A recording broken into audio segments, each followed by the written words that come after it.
Sa iban pang balitang ngalan sa DSWD6 Regional Director gingamit sa pag-order sa masobra 10,000 pesos nga balor sa pagkaon. Mga negosyante ginapa-alerto agud hindi mabiktima sang scammer. Ini ang gintutukan ni Zen Kilantang Sasa. Ginkakibot sa mga empleyado sang DSWD6 nga may nag-deliver nga food items sa opisina sa idalom sa ngalan ni DSWD6 Regional Director Arwin Razo sang Miyerkules, November 27, apisar nga wala sang may nag-order. Nagdangat sa 10,105 pesos ang gin-order nga mga pagkaon. Ginklaro sang ahensya nga wala sang may gin-order ang ila opisina nga samgyupsal items sa online. Sunod sa DSWD6 in kaso nga mag-order ang ahensya sang bulk nga pagkaon, masami pinaagi ini sa government procurement nga proseso.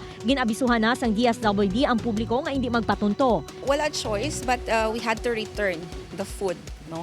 So amo na nga nag-issue kami sang warning kay we also want to protect sang public nga hindi sila matuntuhan. At the same time ang business owner kay syempre kaluluoy siya.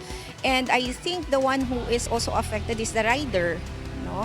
Kay in cases like that, pwede nga ang rider ang ma-force na mabayad, and we don't want that to happen. Gilayon nga nag-coordinate ang DSWD sa PNP agud makilala ang nag-order sang pagkaon. Subong ginadetermina na ang numero sang nag-order sang pagkaon. Wala naman ginbuyagyag sang DSWD ang ngalan sang establishmento bangod naghinyo ang negosyante. Kalabanan subong nga modus sunod sa otoridad, naga-order sang pagkaon ang mga scammer kag nagareklamo sang atrasado nga delivery agud makakuha sang kupon. Panugyan sang kapulisan sa matag dumalahan sang kalan-an nga usisaon sang maayo kon lehitimo ang mga opisina nga naga-order sang pagkaon agud malikawan nga mabiktima sang online scam.